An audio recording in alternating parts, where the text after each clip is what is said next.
আমার প্রিয় ছাত্রছাত্রীরা, মোবাইল স্টাডিতে আর একবার সকলকে স্বাগত জানাই। আমি রবীন জানা বাংলা বিষয় নিয়ে আলোচনা করছি। গত পর্বের ক্লাসে আমরা জ্ঞানচক্ষুর বিষয়ে আলোচনা করছিলাম। আশাপূর্ণা দেবীর লেখা জ্ঞানচক্ষু, সেই বিষয়ে আমরা আলোচনা করছিলাম। আলোচনার পরে আমি বলেছিলাম যে কিছু গুরুত্বপূর্ণ প্রশ্ন, এখান থেকে কী জাতীয় প্রশ্ন হতে পারে সেই প্রশ্নগুলো আলোচনা করব। তো আজকে আমি সেই প্রশ্নগুলো আলোচনা করার জন্যই আর একবার তোমাদের সামনে হাজির হয়েছি। এখানকার যে প্রশ্নগুলো খুবই ইম্পর্ট্যান্ট, যেগুলো পরীক্ষায় সাধারণত এসে থাকে, সেই প্রশ্নগুলো আমি তোমাদের সামনে তুলে ধরব। তোমরা চেষ্টা করবে নিজের থেকে উত্তর দেওয়া। অবশ্যই আমি প্রশ্নগুলোর উত্তর বলে দেব, তবুও চেষ্টা করবে যে নিজেরা যাতে প্রশ্নগুলো সমাধান করতে পারে। তবে আরেকটা কথা এখানে আমাকে একটু বলে নিতে হয়, সেটা হচ্ছে টেক্সট বুক যেটা পড়ানো হবে সেই বিষয়টা অবশ্যই নিজেকে কিন্তু ভালো করে পড়তে হবে। ভালো করে রিডিং যদি না পড়া যায়, তাহলে কিন্তু যে সমস্ত লাইনগুলো তুলে প্রশ্ন হয় সেগুলো কিন্তু বুঝতে খুবই অসুবিধে হয়, যে কোথা থেকে এসছে, সময় চলে যায়। তাই টেক্সট বুকটাকে ভালো করে পড়তে হবে এবং প্রশ্নগুলোর উত্তর ততই সোজা হতে থাকবে। তাহলে আমি আসি এখন প্রশ্ন যেগুলো রেডি করেছি, যেগুলো রেডি করা হয়েছে, যে প্রশ্নগুলো, সেই প্রশ্নগুলোর এমনই। প্রথমে যেটা থাকে সাধারণত এমসিকিউ জাতীয় প্রশ্ন। এমসিকিউ জাতীয় প্রশ্ন থাকবে 1 নম্বরের। টিক টিক মারতে হয় ওখানে। আমি এখানে একটু অন্যরকমভাবে দিয়েছি। সেগুলো নিজেরা যদি একটু সমাধান করে নিতে পারো তবে কিন্তু খুব ভালো হয়। বিকল্প যে সমস্ত প্রশ্নগুলো বিকল্প ভিত্তিক প্রশ্ন, পূর্ণমান সাধারণত 1 করে থাকে। এমসিকিউ অবশ্যই থাকবে সেখানে, সেটা করতে হবে। এখানকার যে বিশেষ প্রশ্নগুলো, সেটা হচ্ছে, আমি প্রশ্ন উত্তর পর্বে চলে যাচ্ছি। আশাপূর্ণা দেবীর লেখা জ্ঞানচক্ষু, সেখানে প্রথম প্রশ্ন যেটা রেখেছি আমি, সেটা হচ্ছে জ্ঞানচক্ষুর রচয়িতা কে? মানে জ্ঞানচক্ষু কে রচনা করেছেন? আমরা সবাই জানি আশাপূর্ণা দেবী। এর উত্তর হবে আশাপূর্ণা দেবী। পরবর্তী প্রশ্ন, জ্ঞানচক্ষু গল্পের কেন্দ্রীয় চরিত্রের নাম কি? পরীক্ষায় সাধারণত প্রায়ই এসে থাকে এই প্রশ্নটা। বিগত দেখা গেছে যে খুবই ইম্পর্ট্যান্ট একটা প্রশ্ন। জ্ঞানচক্ষু গল্পে কেন্দ্রীয় চরিত্রের নাম কি? কেন্দ্রীয় চরিত্র হচ্ছে তপন। উত্তর হবে তপন। কথাটা শুনে তপনের চোখ ড্যাশ হয়ে গেল। শূন্যস্থান পূরণ করো। কথাটা শুনে তপনের চোখ ড্যাশ হয়ে গেল। এখানে কিন্তু রিডিং পড়াটা একদম গুরুত্বপূর্ণ। খুবইভাবে পড়ে থাকলেই এর উত্তর পাওয়া যায়, কারণ প্রথমেই আছে কথাটা শুনে তপনের চোখ মার্বেল হয়ে গেল। এই মার্বেলটা হচ্ছে এখানকার আনসার। তপন মেশোর কোন পরিচয় পেয়ে অবাক হয়ে গিয়েছিল? তপন মেশোর কোন পরিচয় পেয়ে অবাক হয়ে গিয়েছিল? বলতে পারবে তোমরা নিশ্চয়ই, আশা করছি, কারণ রিডিং পড়ে থাকলে অবশ্যই বলা সম্ভব, বা আমার বিগত ক্লাস যদি ফলো করে থাকো তাহলে বলা সম্ভব। সেটা হচ্ছে তপন যে বিষয়টার প্রতি বেশি আগ্রহ দেখিয়েছিল এবং যেটা দেবতার সমান তুল্য পুজো করত, সেই চরিত্র। অর্থাৎ মেশোর একজন যে লেখক, এই পরিচয়টা, তপন মেশোর কোন পরিচয় পেয়ে অবাক হয়ে গেছিল? যে তিনি একজন লেখক। আর পরবর্তী প্রশ্নে আমি আসি। সেখানে দেখা যাচ্ছে, কাকে দেখে তপনের জ্ঞানচক্ষু খুলে গিয়েছিল? কাকে দেখে তপনের জ্ঞানচক্ষু খুলে গিয়েছিল? মেসোমশাইকে দেখে তপনের জ্ঞানচক্ষু খুলে গেছিল। জ্ঞানচক্ষু গল্পের মূল গ্রন্থের নাম কি? কুমকুম গল্প সংকলন। কুমকুম গল্প সংকলন আশাপূর্ণা দেবীর লেখা, সেখান থেকে জ্ঞানচক্ষু গল্পটিকে নেওয়া হয়েছে। পরবর্তী প্রশ্ন, তপনের ছোট মেসো কোন সময় শ্বশুরবাড়ি এসেছিলেন? তপনের ছোট মেসো কোন সময় শ্বশুরবাড়ি এসেছিলেন? গ্রীষ্মের ছুটিতে। উত্তরটি হবে গ্রীষ্মের ছুটিতে শ্বশুরবাড়ি এসেছিলেন। ওখানে যেহেতু টিক মার্কের প্রশ্ন, তাই শুধু ওখানে থাকবে গরমের ছুটি বা গ্রীষ্মের ছুটিতে। পরবর্তী প্রশ্ন, তপনের মেসো কোন পেশার সঙ্গে যুক্ত ছিলেন? এটা কিন্তু একটা ভাইটাল প্রশ্ন, এটা বুঝতে হবে, অতি গুরুত্বপূর্ণ প্রশ্ন। তপনের মিশ্র কোন পেশার সঙ্গে যুক্ত ছিলেন? তিনি তো লেখক ছিলেন অবশ্যই, কিন্তু প্রকৃত পেশাটা কী ছিল, মানে কোন কাজ তিনি করতেন? তিনি কলেজের প্রফেসর ছিলেন। পেশার সঙ্গে মানে তিনি যে কর্মে যুক্ত, সেখানে হচ্ছে তিনি কলেজের প্রফেসর ছিলেন এবং তার নেশা ছিল লেখা। হুম। পরবর্তী প্রশ্নে আছি, ছোট মেশোর দিবানিদ্রা কে ভাঙিয়েছিল? ছোট মেশোর দিবানিদ্রা কে ভাঙিয়েছিল? এই প্রশ্নের উত্তর হবে তপনের মাসি, ছোট মাসি। কারণটা এখানে একটু আমি আলোচনা করে যাই, উত্তর ওইটুকুই, কিন্তু এই প্রশ্নটা যদি লিখিত 1 নম্বরে আসে, অতি সংক্ষিপ্ত যে প্রশ্নটা থাকে 20-25টি বাক্যের মধ্যে, 20টি বাক্যের মধ্যে লিখতে হয়, সেখানে কিন্তু এই প্রশ্ন যদি আসে তাহলে সেখানে কিন্তু লিখতে হবে যে তপনের লেখা গল্প, প্রথম দিনের অভিজ্ঞতার যে গল্পটি যখন মাসিকে শোনায়, তখন মাসি ওই গল্পটি নিয়ে বাড়িতে একটা হুলুস থুলুস কাণ্ড শুরু করেছিল এবং ওই গল্পটি নিয়ে তপনের মেসোমশাইকে দেখিয়েছিল। তাই তপনের মেসোমশাই সবেমাত্র ঘুমাতে গেছে এমন সময় মাসির চিৎকারে এবং মাসির পীড়াপিড়িতে গল্পটি নিয়ে যায়, মানে দিবানিদ্রা ভাঙিয়েছিল মাসি গল্পটি পড়ানোর জন্য যে তপন এই গল্পটি লিখেছে।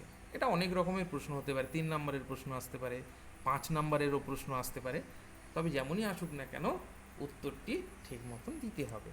আমি পরবর্তী প্রশ্নে যাই।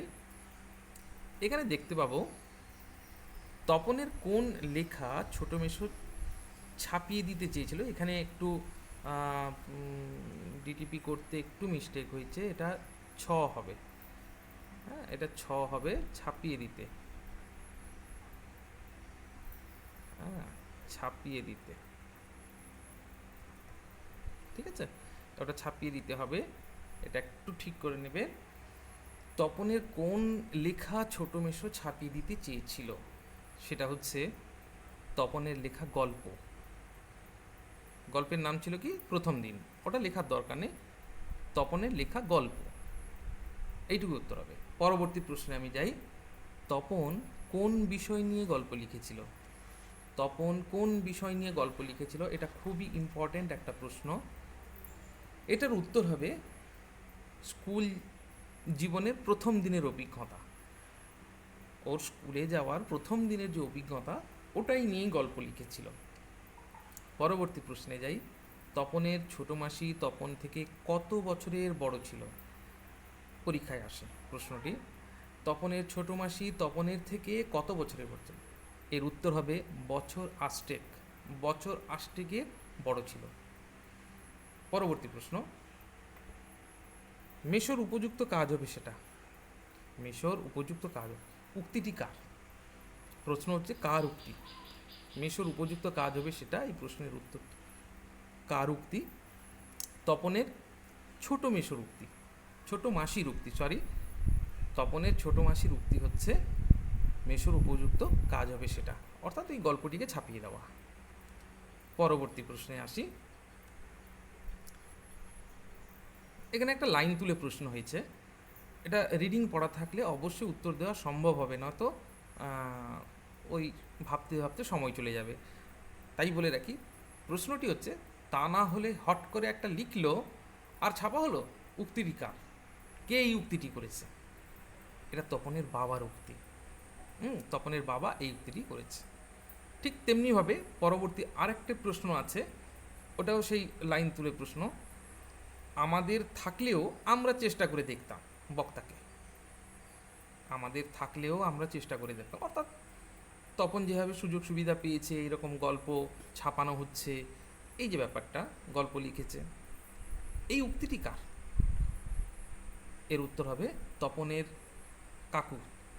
তপনের কাকার উক্তি হচ্ছে, আমাদের থাকলেও আমরা চেষ্টা করে দেখতাম। পরবর্তী প্রশ্ন, তপনের সম্পূর্ণ নাম কি? খুব ইম্পর্টেন্ট প্রশ্ন। তপন কুমার রায়। উত্তর হবে তপন কুমার রায়। একদম বই দেখবে শেষের আগের অংশে আছে এটি, তপন কুমার রায়ের লেখা গল্প। তপন কুমার রায়, যখন গল্পটি প্রকাশিত হয়ে আসবে, সন্ধ্যাতারা পত্রিকায় ছাপানো হবে, সেখানে লেখা থাকবে প্রথম দিন তপন কুমার রায়ের লেখা গল্প। তপনের হাত আছে, এটা একটা লাইন। তপনের হাত আছে, কথাটির অর্থ কি? হাত আছে মানে কি? এই যে হাত কথাটা বলা হচ্ছে এখানে, এই যে হাত কথাটা বলা হচ্ছে, হাত, এখানে এই হাত আছে মানে কি? কথাটির অর্থ কি? অর্থাৎ ভাষার দখল, লেখার যে দখল, সবাই লিখতে পারে না, লেখার দখল থাকতে হবে। অর্থাৎ ভালো করে লিখতে গেলে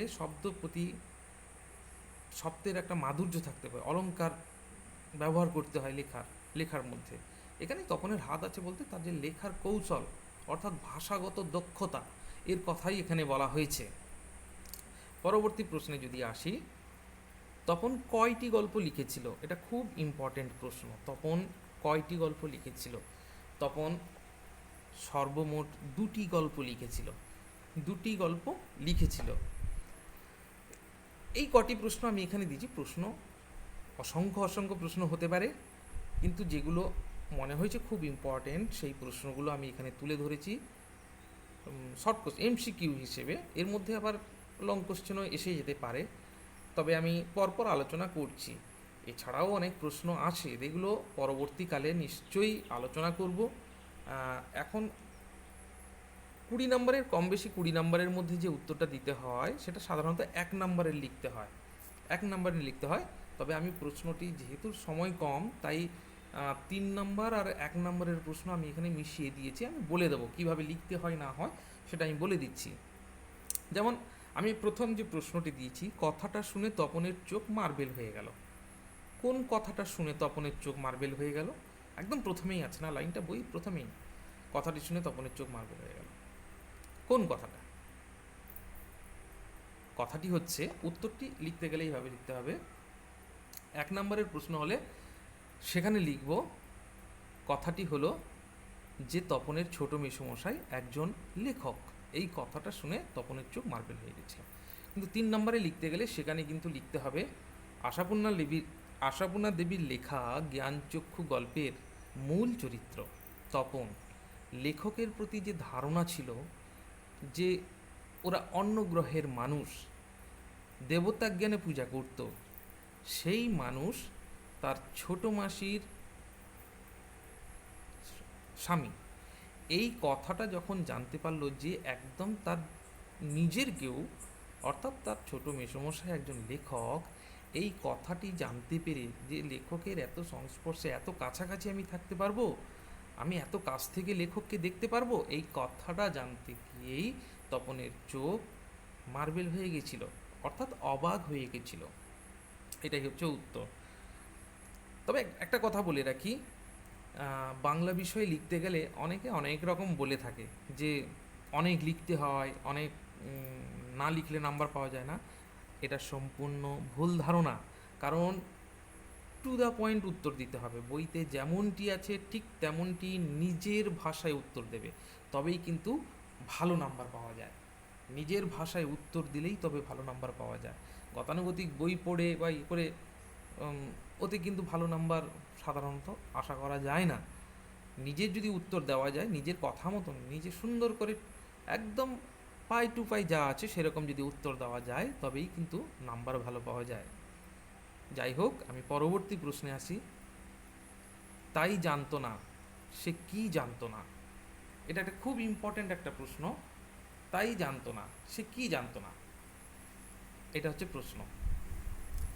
এখানে উত্তরটা দিতে গেলে কিভাবে উত্তরটা দিতে হবে? কে কি জানতো না, এখানে কেটা ওঠেনি। সে কি জানতো না, এই প্রশ্নটি করলেও হবে, অসুবিধা কিছু নেই।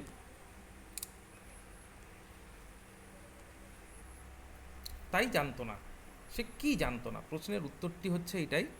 হ্যাঁ, তো 1 মিনিট। হ্যাঁ, তো উত্তরটি হচ্ছে এখানে জ্ঞানচক্ষু গল্পের মূল চরিত্র। জ্ঞানচক্ষু গল্পের মূল চরিত্র তপন। সে জানতো না যে লেখকরা জলজ্যান্ত মানুষ হতে পারে। হ্যাঁ, লেখকরা জলজ্যান্ত মানুষ হতে পারে। বিয়ে বাড়িতে নতুন মাসির বিয়েতে যখন মেসোমশাইকে দেখলো, তখন তার এই ধারণা সম্পূর্ণ বদলে গেছিল। এখানে সেই কথাই বলা হয়েছে। পরবর্তী প্রশ্নে আসি। এ বিষয়ে সন্দেহ ছিল তপনের। এ বিষয়ে সন্দেহ ছিল তপনের। কোন বিষয়ে তপনের সন্দেহ ছিল? এই বিষয়ে সন্দেহ ছিল তপনের। ব্যাপারটা হচ্ছে, নতুন মেসমশাইকে দেখে যখন জানতে পারলো যে নতুন মেসমশাই একজন লেখক, লেখকের প্রতি যে তপনের একটা ধারণা সম্পূর্ণ অন্যরকম ছিল, যখন জানতে পারলো যে ওর নিজের বাবা কাকার মতো সাধারণ মানুষ, হ্যাঁ, তখন এই যে লেখকের প্রতি তার যে ধারণা ছিল, অর্থাৎ অন্য গ্রহের মানুষ দেবতা জ্ঞানে পূজা করত, তাদেরকে দেখা পাওয়া যায় না, এই যে ধারণা, এই ধারণার বিষয়ে এখানে যে সাধারণ মানুষ হিসেবে তাকে যে দেখতে পাবো, সেই বিষয়ে তপনের সন্দেহ ছিল। এখানে ওই সন্দেহের কথা বলা হচ্ছে। হ্যাঁ, পরবর্তী প্রশ্নে আসি। কাকে দেখে তপনের জ্ঞানচক্ষু খুলে যায়? এক কথায় উত্তর হবে মেসমশাইকে দেখে, লেখক মেসমশাইকে দেখে জ্ঞানচক্ষু খুলে যায়, এটাই হচ্ছে উত্তর। পরবর্তী প্রশ্নে আসি। তপনের কি হতে বাধা নেই? এর উত্তর হচ্ছে জ্ঞানচক্ষু গল্পের মূল চরিত্র তপন ছোট্ট শিশু, ওর লেখক হতে বাধা নেই, ওর লেখক হতে বাধা নেই। পরবর্তী প্রশ্ন, রত্নের মূল্য কার কাছে? রত্নের মূল্য জহুরির কাছে। রত্নের মূল্য জহুরির কাছে, এইটুকু হচ্ছে এর উত্তর।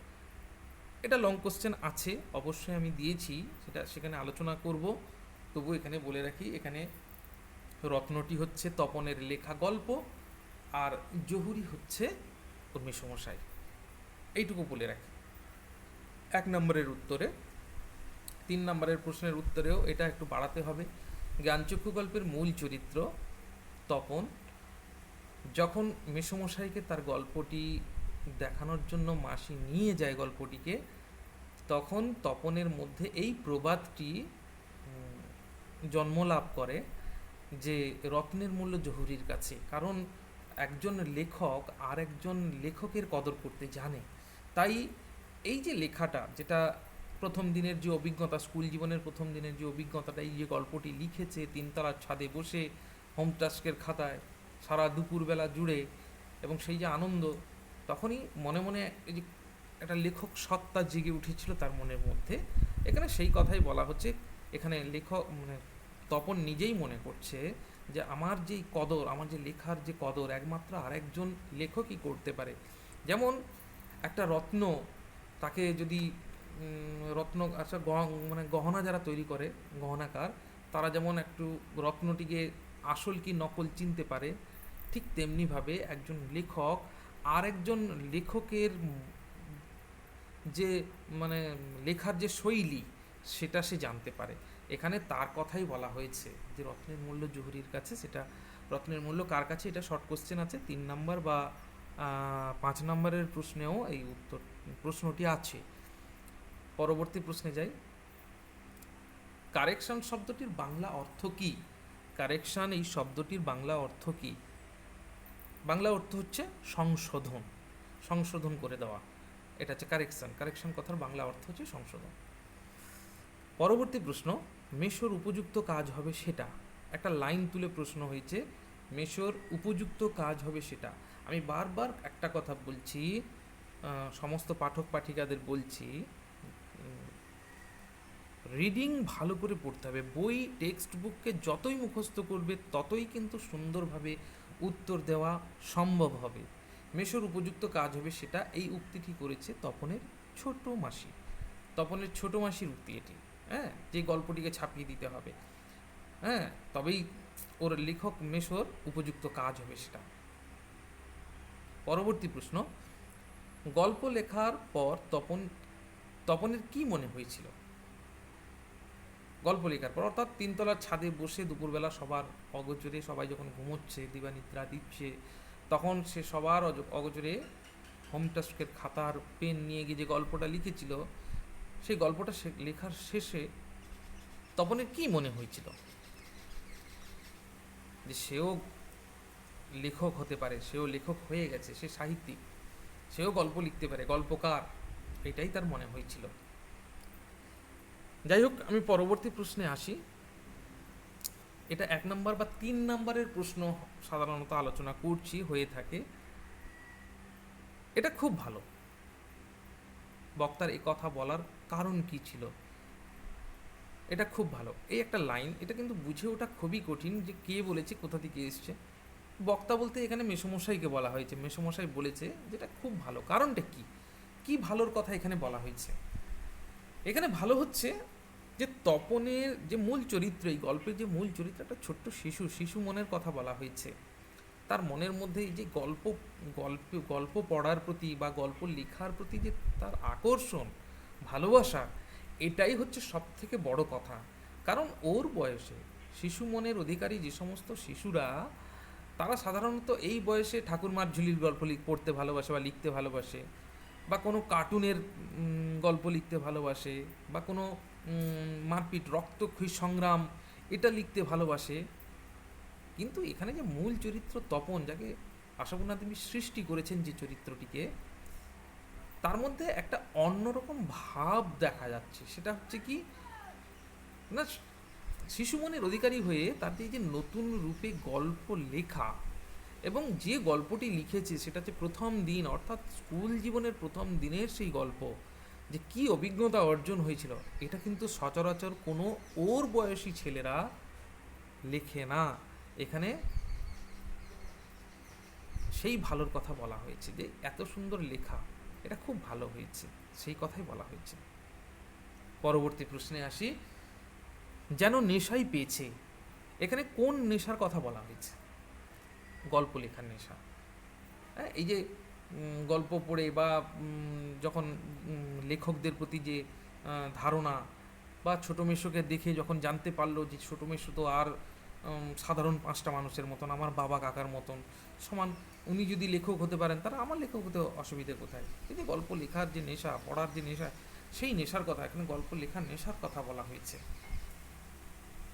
পরবর্তী প্রশ্ন। এমন সময় ঘটল এই ঘটনা, এখানে কোন ঘটনার কথা বলা হয়েছে?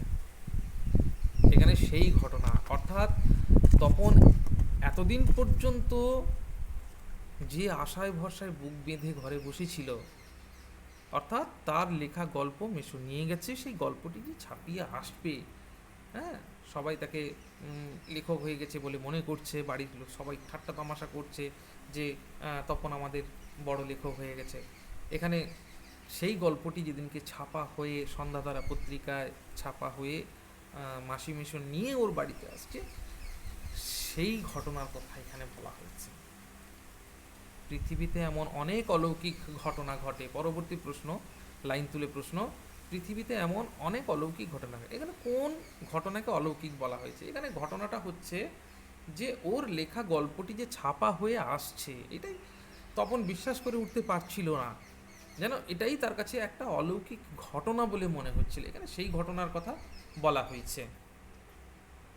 পরবর্তী প্রশ্নে আছে, ক্রমশ কথাটা চারিদিকে ছড়িয়ে পড়ে, এখানে কোন কথা চারিদিকে ছড়িয়ে পড়ে? এখানে কোন কথাটা, যে ক্রমশ কথাটি চারিদিকে ছড়িয়ে পড়ে যে কথাটা বলা হয়েছে, সেটা হচ্ছে তপনের মেসোমশাই লেখক, এটা সকলেই জানে, এবং তপনের লেখা গল্পটিকে ছাপিয়ে দেবে বলে তিনি নিয়ে গেছেন, সেটাও সকলেই জানে। বিষয়টা হচ্ছে যে একটু আধটু কারেকশন করে দেবে বলে যে মেশো গল্পটি নিয়ে গেছিল, তপনের লেখা গল্পটি, সেটা একটু একটু কারেকশন করার নামে সম্পূর্ণ গল্পটিকে এখানে চেঞ্জ করে দেওয়া হয়েছিল, অর্থাৎ পাল্টে দেওয়া হয়েছিল। এই কথাটা চারিদিকে ছড়িয়ে পড়ে ক্রমশ, যে তপনের লেখা গল্পটি এখানে প্রকাশিত হয়নি, একটু একটু কারেকশন করার নামে সম্পূর্ণ গল্পটিকে পরিবর্তন করে দেওয়া হয়েছে, এই কথাটি এখানে বলা হয়েছে। এই গেল 3 নম্বর বা 1 নম্বরের প্রশ্নের উত্তর, প্রশ্ন এবং উত্তর। এবারে আসি রচনাধার্মিক প্রশ্ন। রচনাধার্মিক প্রশ্নে 150টি শব্দের মধ্যে উত্তর দিতে হয়, বেশি লেখা যাবে না। এর মধ্যে যতটা সম্ভব গুছিয়ে নিজের ভাষায় যদি লেখা যায়, তাহলে কিন্তু খুব ভালো নাম্বার পাওয়া যায়। একটু আলোচনা করি। যেমন আমি এখানে প্রথম যে প্রশ্নটি দিয়েছি, রত্নের মূল্য জহুরির কাছে, কোন ঘটনা প্রসঙ্গে এই উক্তি? কার মধ্যে এই প্রবাদ বাক্যটি গড়ে ওঠে? এক্ষেত্রে রত্ন কোনটি এবং জহুরি বা কে? বক্তার কেন মনে হয়েছিল জহুরি রত্নটিকে চিনে নিতে পারবে? আমি আগেই আলোচনা করেছি, তবুও আরেকবার ভালো করে আলোচনা করিনি। এই জাতীয় রং প্রশ্ন যদি আসে তাহলে এখানে কিন্তু সবসময় মনে রাখতে হবে মূল গ্রন্থের নাম, কার লেখা, কোথা থেকে নেওয়া হয়েছে, এটা কিন্তু দিতেই হবে। অর্থাৎ আশাপূর্ণা দেবীর লেখা, শিশু সাহিত্যিক বলা যেতে পারে। শিশু সাহিত্যিক আশাপূর্ণা দেবীর লেখা কুমকুম গল্প সংকলনের অন্তর্গত জ্ঞানচক্ষু গল্প থেকে উদ্ধৃতিটি নেওয়া হয়েছে। কোন ঘটনা প্রসঙ্গে এই উক্তি? যদি এবারে আসি, প্যারাগ্রাফ চেঞ্জ করে লিখতে হবে যে তপনের লেখা গল্প যখন ছোট মাসি নিয়ে যায় মেশোকে দেখানোর জন্য, তখন এই যে লেখার যে উদ্দীপনা, সেখান থেকেই কিন্তু মনে হয়েছে যে একজন লেখকের কাছে যদি আরেকজন লেখকের লেখা নিয়ে যাওয়া যায় তাহলে কিন্তু সেখানে তার লেখাটি গুরুত্ব পাবে। অর্থাৎ অন্যান্যরা যতটুকু বুঝতে পারবে তার থেকে অনেক ভালো বুঝতে পারবে একজন লেখক। যেমন রত্নকার, অর্থাৎ মানে যারা গহনা তৈরি করে, রত্ন দিয়ে গহনা তৈরি করে, তারা যেমন আসল রত্নটিকে চিনতে পারে, তারা যেমন রত্ন চিনতে ভুল করে না, তেমনিভাবে লেখকরা আরেকজন লেখককে উঠতি লেখক বলা যেতে পারে, তাকে কিন্তু চিনে নিতে কখনো ভুল করে না।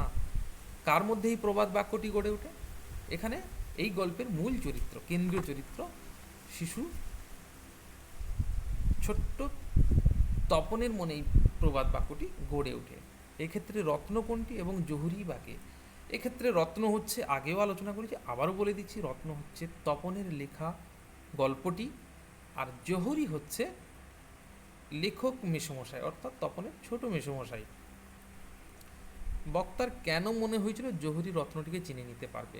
একটু আগেই যা যা বলে গেলাম সেই কথাগুলোই, যে একজন লেখক আর একজন লেখকের লেখাকে কদর করতে পারে, সে বুঝতে পারবে যে একজন উঠতি লেখকের লেখার মধ্যে কতটা গভীরতা আছে, কতটা ভাব আছে, সেটা যেমন বুঝতে পারবে। যেমন রত্নকার রত্ন চিনে নিতে পারে, ঠিক তেমনিভাবে এখানেও দেখা যাচ্ছে যে বক্তার এটা মনে হয়েছে এই কারণেই যে তার লেখাটি সম্মান পাবে, অর্থাৎ কদর পাবে তার মেসমশাইয়ের কাছে, এই কথাই এখানে বলা হয়েছে। পরবর্তী প্রশ্নে যদি আসি, এখানে দেখা যাবে জ্ঞানচক্ষু গল্পের কেন্দ্রীয় চরিত্র তপনকে তোমার কেমন লাগে তা নিজের ভাষায় লেখো বা আলোচনা করো। কেমন লাগে তপনকে, কেমন লাগে? দেখো এখানে একটা কথা বলি, এই জাতীয় চরিত্র যখন লিখতে বিশ্লেষণ করার জন্য বলা হয়, যখন লিখতে বলা হয়, তখন তো অবশ্যই কোথা থেকে নেওয়া হয়েছে, চরিত্রটি কে সৃষ্টি করেছে সেটা লিখতেই হবে। হ্যাঁ, আশাপূর্ণা দেবীর লেখা জ্ঞানচক্ষু গল্পের অন্তর্গত কেন্দ্রীয় চরিত্র তপন। এই তপন চরিত্রের মধ্যে যে সমস্ত বৈশিষ্ট্যগুলি ফুটে উঠেছে তা নিম্নে আলোচনা করা হলো। এবার এইভাবে লিখে পরপর পরপর পয়েন্ট করে যেতে হবে। কয়েকটা পয়েন্টে যদি লেখা যায় তাহলে লেখাটা কিন্তু খুব সুন্দর একটা দাঁড়ায়। যেমন প্রথমেই আমরা তপনকে তো আমরা দেখেছি যে তার আর 10টা ছেলের মতন তার কিন্তু ধ্যান ধারণা সম্পূর্ণ আলাদা, ভাবভঙ্গি সম্পূর্ণ আলাদা। যে বয়সে ছেলেরা কার্টুন দেখতে ভালোবাসে, যে বয়সে ছেলেরা রক্তক্ষয়ী কোনো যুদ্ধ পড়তে ভালোবাসে, রূপকথার গল্প পড়তে ভালোবাসে, সেই বয়সে সে বিভিন্ন উপন্যাস পড়ে, বিভিন্ন গল্পের বই পড়ে যে ধারণা অর্জন করেছে লেখকদের প্রতি বা নিজের লেখার ভালোবাসার প্রতি, এখানে কিন্তু সেই রকমভাবে বলা হয়েছে। তবে এখানে চরিত্র বিশ্লেষণ করতে গেলে প্রথমে আমরা যদি একটা পয়েন্ট দিই তাহলে সেখানে বলবো কল্পনাপ্রবণ। তপনের মধ্যে একটা কল্পনাপ্রবণ মনোবৃত্তি দেখা যায়। হ্যাঁ, কারণ লেখক সম্পর্কে যে ধারণা সেটা তো কল্পনাতেই। বা যে বিভিন্ন লেখা পড়ে যখন ভালো লাগে তখন লেখকের প্রতি ভাবে যে সত্যিকারে ওই লেখকের কতটা ভালো লাগা থাকতে পারে, কতটা খারাপ লাগা, এই জিনিসগুলো তার মধ্যে আসে। এটা কল্পনাপ্রবণ একটা পয়েন্ট দিতে পারি। সাহিত্যপ্রেমী আরেকটা পয়েন্ট দিতে পারি, তাতে এই যে সাহিত্যের প্রতি ভালোবাসা, একটা আনুগত্য, হ্যাঁ, বিভিন্ন সাহিত্যের বই, গল্প বই, উপন্যাস পড়তে ভালোবাসে, এখানে এই পয়েন্টটাকেও দেওয়া যেতে পারে। তারপরে সংবেদনশীল, সংবেদনশীল ও অন্তর্মুখীনতা তার মধ্যে দেখা যায়। সংবেদনশীল বলতে এখানে তাকে নিয়ে যখন বাড়ির সকলে যখন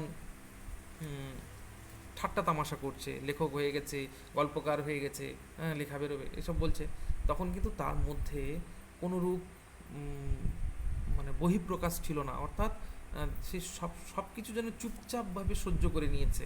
হ্যাঁ, যে একদিন আমার সময় আসবে তখন আমি বলবো বা কোনো কিছু এইরকম জাতীয় কোনো কিছু। তাই এখানে এই সংবেদনশীলতার কথা বলা হয়েছে।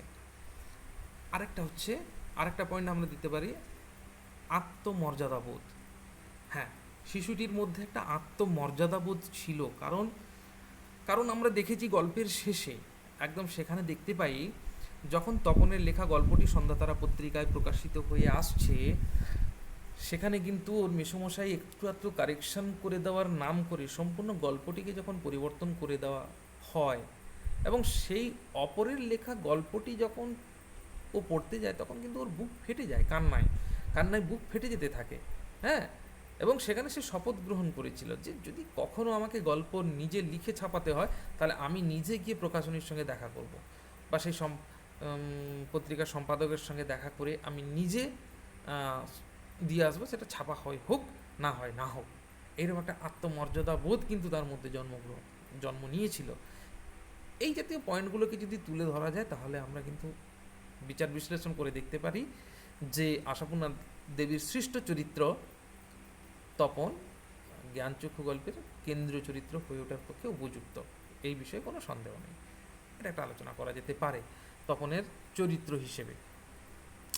এখানে আমি আলোচনা করিনি, তবুও ছোট মাসির চরিত্র বা ছোট মেশোর চরিত্র এগুলো কিন্তু খুব ইম্পর্টেন্ট, এগুলো পরীক্ষায় এসে থাকে। পরবর্তী প্রশ্ন, জ্ঞানচক্ষু গল্পের নামকরণের সার্থকতা বিচার। অবশ্যই সার্থক হয়েছে নামকরণ, কারণ যেভাবে একটা কল্পনাপ্রবণ শিশু মনের অধিকারী একটা বাচ্চা ছেলে, তার যে লেখা গল্প এখানে ছাপা হয়েছে, সেটা যে সম্পূর্ণ তার লেখা গল্প নয়, অন্য কারোর লেখা গল্প, এইখানে তো তার জ্ঞানচক্ষু খুলে যায়। দুটি জায়গায় কিন্তু জ্ঞানচক্ষু খুলেছে, একটা জিনিস সেখানে কিন্তু মনে রাখতে হবে, দুটি জায়গাতে জ্ঞানচক্ষু খোলার বিষয়টিকে ভালোভাবে তুলে ধরা হয়েছে। এক হচ্ছে লেখকের প্রতি যে ধারণা, সেখানেও কিন্তু এই যে তপনের যে ধারণা ছিল অন্য গ্রহের মানুষ, বা আবার দেখা যাচ্ছে যে সাধারণ বাবা কাকা বা আমাদের মানুষের মতন বাবা কাকা এদের মতন কথা বলছে, সিগারেট খাচ্ছে, সিনেমা যাচ্ছে, তারপরে খবরের কাগজ নিয়ে বিভিন্ন লেখা পড়তে পড়তে সেখানে ঝগড়া তামাশা শুরু করে দিচ্ছে, সাধারণ মানুষের মতন। এখানেও কিন্তু এই যে লেখকের প্রতি যে ধারণা ছিল সেখানে জ্ঞানচক্ষু খুলেছে। দ্বিতীয়ত, লেখকরা তাদের আত্মমর্যাদাবোধকে টিকিয়ে রাখার জন্য একটা শিশু মনের অধিকারী একটা শিশুর গল্পকে সম্পূর্ণরূপে পরিবর্তন করে তার নিজের দক্ষতা দেখিয়েছে।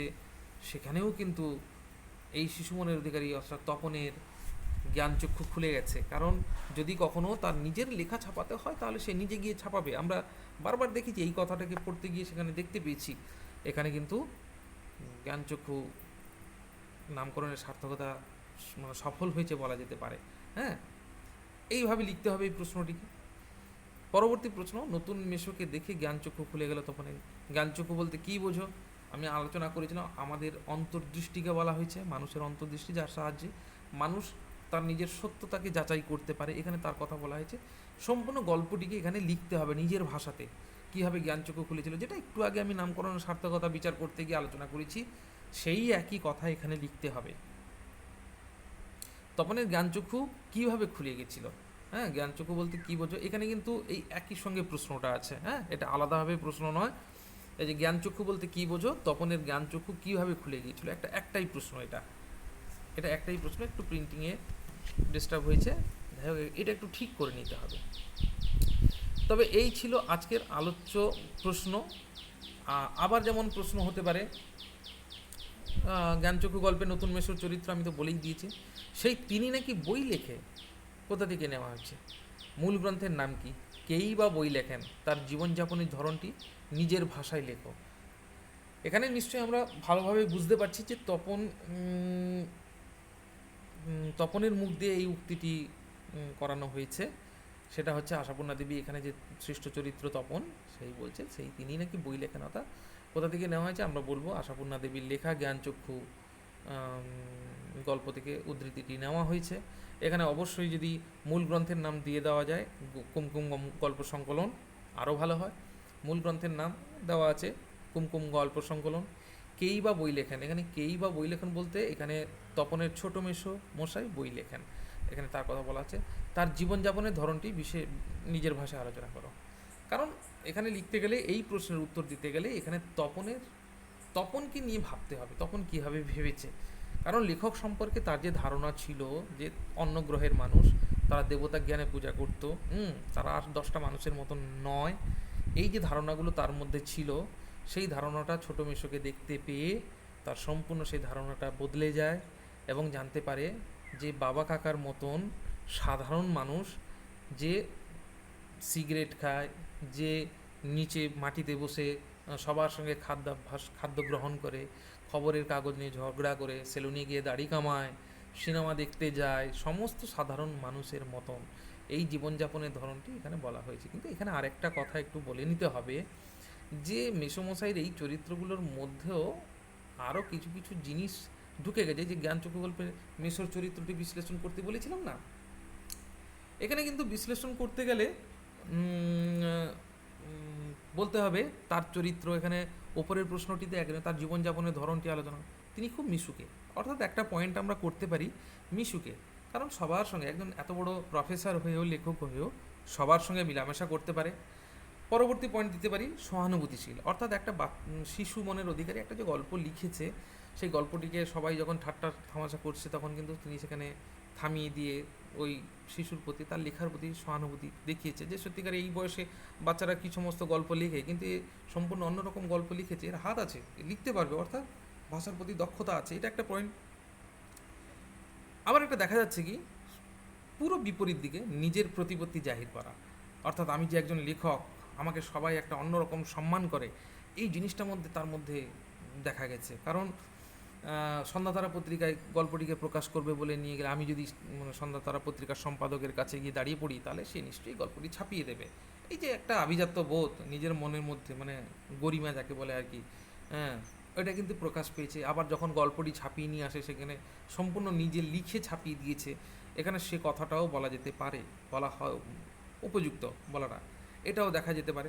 আবার বলতে অন্যের আবেগ বুঝতে অক্ষম, অন্যের আবেগ বুঝতে অক্ষম, স্বাভাবিকভাবে একটা শিশু মনের অধিকারী একটা শিশু, সে যখন গল্পটি লিখে দিয়েছিল কত আনন্দের সঙ্গে, একটা নতুন কিছু আবিষ্কার করেছে বলে তার মনে হয়েছিল, গায়ের মধ্যে একটা চমক সৃষ্টি হয়েছিল যখন গল্পটি লেখা শেষ করেছিল, হ্যাঁ, একটা আনন্দের অনুভূতি তার মধ্যে যেন সমুদ্রের জোয়ারের মতন ছাপিয়ে উঠেছিল।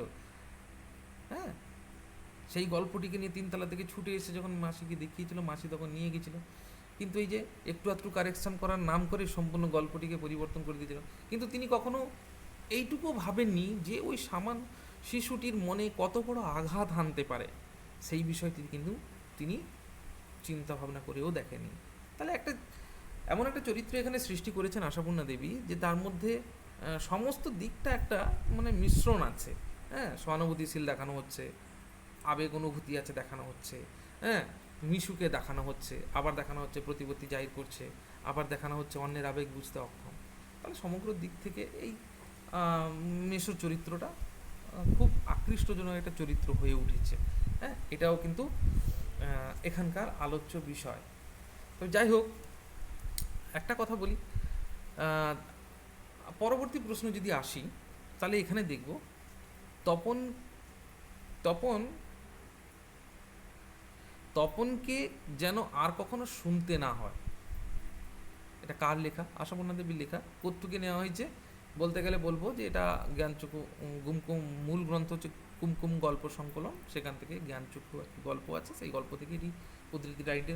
তপনকে কি না শোনার কথা বলা হয়েছে এখানে, তপনের নিজস্ব একটা ভাবধারা, তপন নিজে নিজে যখন মনের মধ্যে তার জ্ঞানচক্ষু খুলে যায়, তখন মনে মনে যখন ভাবে যে তার লেখাটি কেউ কারেকশান করে দিয়েছে বা অন্য কেউ ছাপিয়ে দিয়েছে, এই কথাগুলি যেন তাকে কখনো শুনতে না হয়। আর বাদবাকি সম্পূর্ণ সেই গল্পটাকেই লিখতে হবে, এখানে কি কি ঘটেছিল, গল্পের কারেকশান করার নাম বা গল্প লেখা, সেখান থেকে শুরু করতে, একদম প্রথম থেকে শুরু করে আসতে হবে।